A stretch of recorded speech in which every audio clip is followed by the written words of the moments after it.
Salve, família vascaína!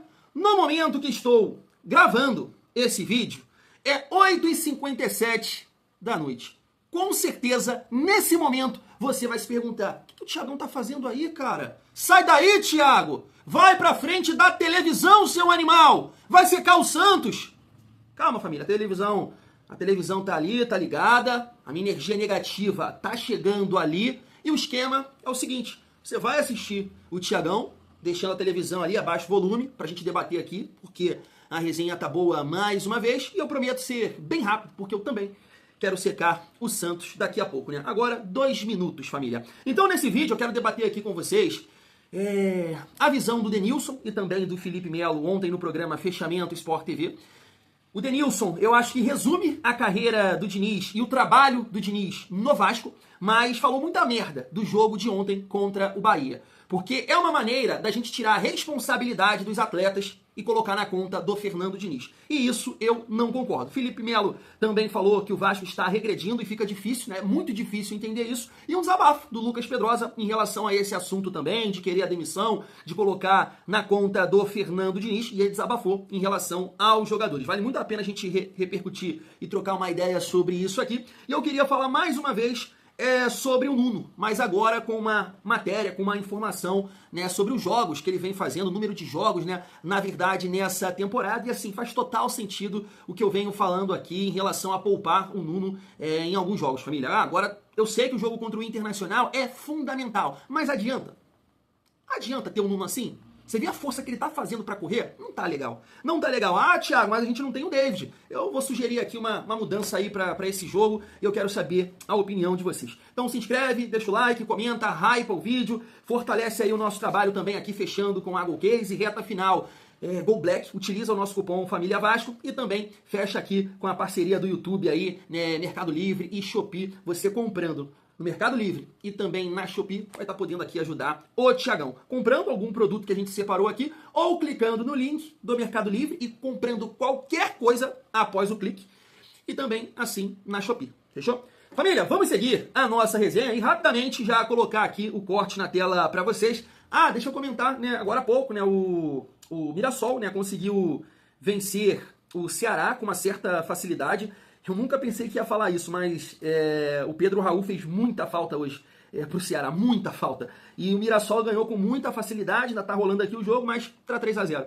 Tá 3x0, perdão. Que campanha faz o Mirassol? Dessa forma aqui é um bom resultado pra gente, a derrota do Ceará, porque o Ceará não ultrapassa o Vasco, fica com 42 pontos e tem essa sequência difícil aí pela frente também, né? É Cruzeiro, Flamengo e Palmeiras. Claro que os outros dois, Flamengo e Palmeiras, já pode entrar mais relaxado na competição, né, em relação a esses jogos, porque de repente pode definir a competição amanhã. Mas é uma sequência aqui difícil para o Ceará, família vascaína. Pelo menos esse resultado foi positivo. Se liga só nos cortes. O cenário do jogo, que às vezes é uma leitura que eu tenho em relação ao Diniz, que o Diniz ele é muito fiel na filosofia dele de jogo, né?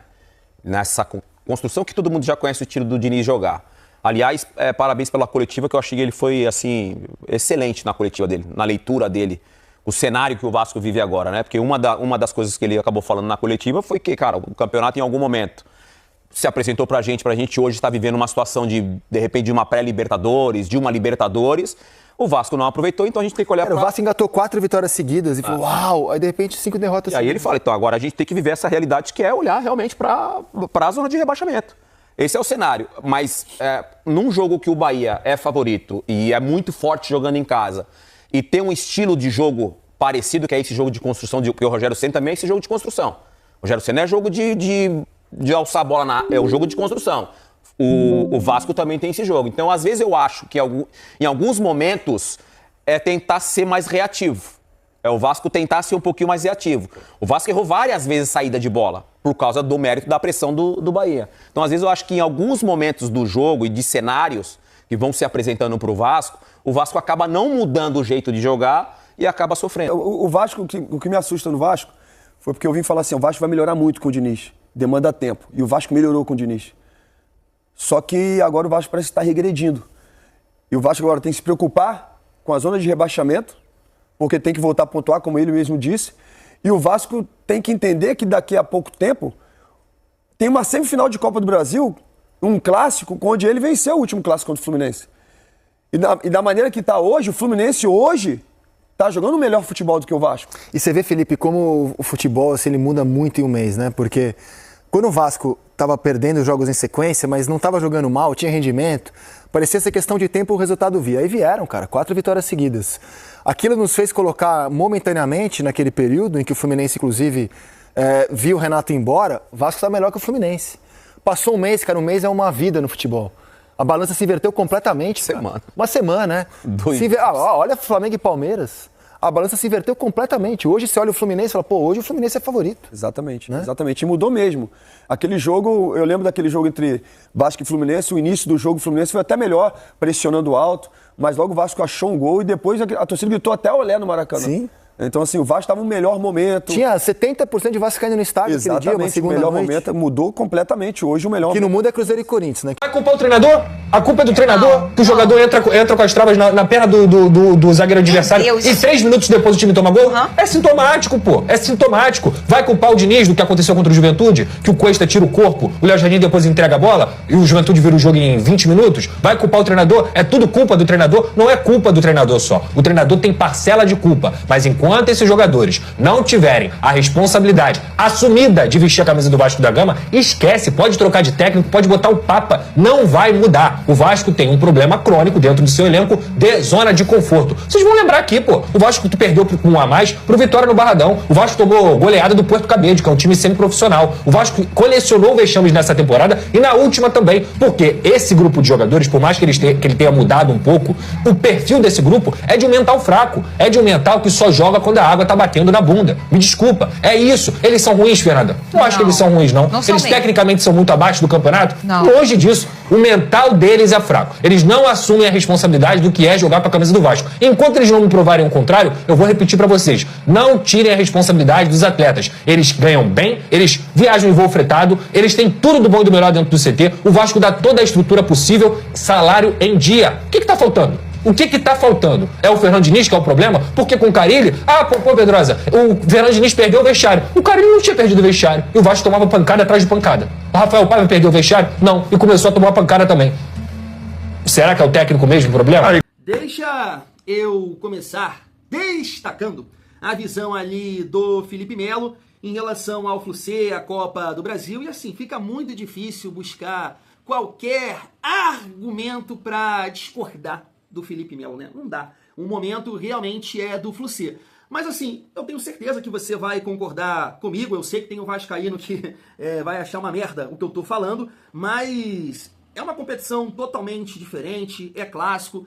Eu entendo que a motivação é diferente, é a oportunidade que o Vasco tem de conquistar um título nacional. Apesar do excelente momento que vive o Flu-C, eu acredito muito ainda na classificação. Eu sei que é difícil, né, falar uma merda dessa depois de 5 derrotas consecutivas. Mas eu continuo acreditando muito na Copa do Brasil, porque assim, não é possível. Não é possível que o time vai continuar performando dessa forma e jogando com esse nível de intensidade, de atenção numa semifinal de Copa do Brasil. Eu não quero acreditar nisso, eu não vou acreditar nisso. Então assim, pra minha cabeça, meu bem-estar, eu vou continuar acreditando na classificação. Agora, sem a confiança que eu estava há um mês atrás. Isso é uma realidade. Em relação à fala ali do Denilson, foi como eu disse no início do vídeo, que eu concordo com o Denilson em relação ao período que o Diniz está no Vasco. É basicamente isso aí. Agora, não se aplica no jogo contra o Bahia. Não. Não se aplica. Ele adotou, sim, uma estratégia mais cautelosa. O Vasco jogou com muita bola longa. Sim, teve um momento ou outro que tentou sair jogando, faz parte, assim como fez contra o Cruzeiro, com uma estratégia mais defensiva, e assim também como fez contra o Flu-C. Bola longa e em alguns momentos tentar sair jogando. Mas não foi o Diniz. O Diniz contra o Bahia, na minha opinião, estava ali com o seu medicamento. Ele não estava louco, ele não estava 22.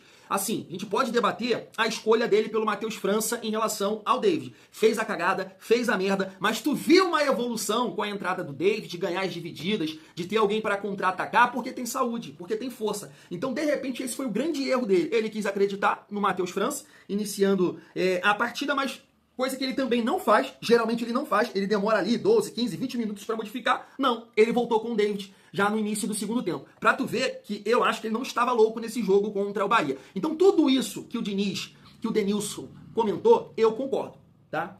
Botafogo, Grêmio, agora contra o Bahia, contra o Juventude, cara, eu discordo. Eu discordo. Por isso que a gente não pode deixar de responsabilizar os jogadores do Vasco. E aí eu tava até vendo esse comentário aqui, da apresentadora do Sport TV News, que ela falou exatamente o que eu penso, né? Todo o elenco do Vasco, nesses 5 jogos, caiu de desempenho.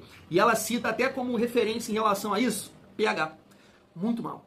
Muito mal. O Ryan, abaixo do seu nível, entre outros jogadores. Foi uma queda muito grande. Não foi somente um ou outro jogador. O Vasco, como um todo, parou de jogar. O rendimento caiu bastante. Claro, parcela de culpa dos jogadores e algumas escolhas do Fernando Diniz. E assim, família, deixa eu aproveitar esse gancho aqui para falar sobre a situação do Nuno, destacando aqui essa matéria do GE. Olha só, Nuno Moreira está perto de igualar, em apenas uma temporada no Vasco, o número de jogos que fez nas últimas 2 temporadas em Portugal. O atacante pode chegar a 57 partidas com a camisa vascaína, caso o Cruz Maltino avance até a final da Copa do Brasil.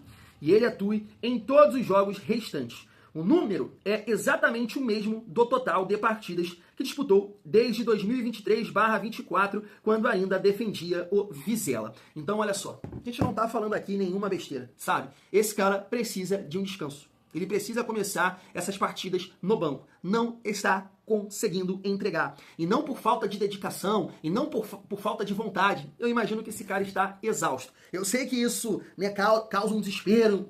Pelo amor de Deus, o cara ganha, né, papel colorido, eu sei. Mas aí, família, tem coisas que fogem disso. É o corpo. É o corpo pedindo descanso. E o cara não consegue. Deve ter o cansaço mental, mas principalmente o físico. Dia a dia, viagens, treinamento. Não está conseguindo produzir absolutamente nada. Mas para esse jogo contra o Internacional, o David, infelizmente, fez essa cagada, né, que o Lucas Pedrosa muito bem pontuou. Então o Vasco não tem um outro jogador para jogar ali pelo lado esquerdo, com essa força, com essa, né, velocidade. A gente vai falar da base, mas agora é difícil colocar num jogo como esse, um caráter decisivo, é uma decisão pro Vasco. Então o que o Vasco pode fazer para esse jogo? Continuar com um jogador que tem ali as suas limitações físicas ou tentar alguma coisa?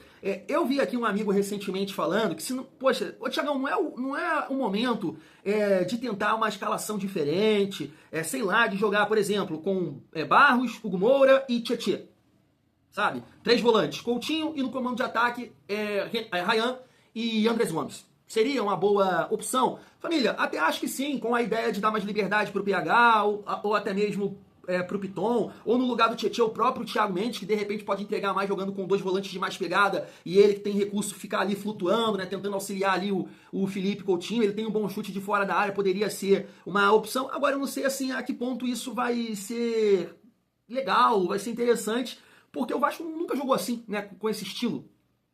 E uma mudança de escalação, de conceito assim de jogo, taticamente falando, seria interessante? Eu não sei, sabe? Agora, eu pouparia o Nuno. Não é barrar o Nuno, é poupar o Nuno, porque o Nuno é um grande jogador. Agora fica difícil. Uma outra opção seria o GB. O GB jogar de referência e botar o Andrés Gomes e o Ryan pelos lados. Eu acho que é isso aí, família. Eu entendo que o Diniz não vai fazer isso, mas é bom ter esse olhar. O cara está exausto e não está conseguindo entregar. Em relação ali ao desabafo do Pedrosa, se você pegar o meu vídeo da parte da tarde, né, que eu separei aqui alguns cortes do Gabriel Farias e também do Neto, você vai ver que é exatamente o que o Pedrosa falou. Só que o Pedrosa tem mais qualidade técnica nas palavras do que eu. A diferença é essa, mas foi exatamente o que eu falei. Esse elenco do Vasco é fracassado, é derrotado. Eles não têm espírito para jogar num clube gigante, grande como o Vasco. Se contentam com pouco, sabe? Então, assim, eu repito o que eu falei. Poxa, dá a zebra aí, milagre da gente ganhar a Copa do Brasil, pelo amor de Deus, não venham encher o meu saco. Ah, não, qual é, Thiago? Tem que mandar embora. Toda essa galera, mesmo ganhando a Copa do Brasil, vai ter uma foto lá em São Januário, no CT, que seja. Mas ninguém aguenta mais isso aí. São anos de vexames, de derrotas, de constrangimento, com boa parte desse elenco. Chega, família. 5 derrotas consecutivas é o cúmulo. É um absurdo. Só o Sport conseguiu isso. Então eu consigo ver várias derrotas na conta do Diniz. Nossa! Mas a gente sabe que uma mudança de treinador já aconteceu com essa galera aí. E mesmo assim a coisa, sabe? Então não é o caminho nesse momento mandar o Diniz embora. Para 2026, aí pode ser um outro planejamento. Pode ser, né? Agora, nesse momento, não vejo a demissão do Fernando Diniz. Acho que ele tem que manter a principal questão em relação ao time titular do Vasco é a saúde. Esse time precisa ser mais intenso, precisa correr mais. Então, alguns jogadores têm que ficar de lado nesse momento, né? Caso do Verratti, caso do próprio Tietchan. Eu falei aqui o Tietchan num contexto de 3 volantes. Né? Com 3 atacantes não dá. Se é que você me entende. Então é por aí. É aquele jogo ali, a escalação que foi contra o Bahia com o Felipe Coutinho. Por enquanto é isso. E eu pouparia o Nuno pra dar um respiro pra ele, de repente segura ele contra o Internacional, volta a jogar contra o Mirassol, porque assim, ou entra no decorrer do jogo, porque não adianta ter um jogador que não está conseguindo produzir. Mas eu penso muito parecido aí com o desabafo do Pedrosa. Quero saber se você concorda também. Fui!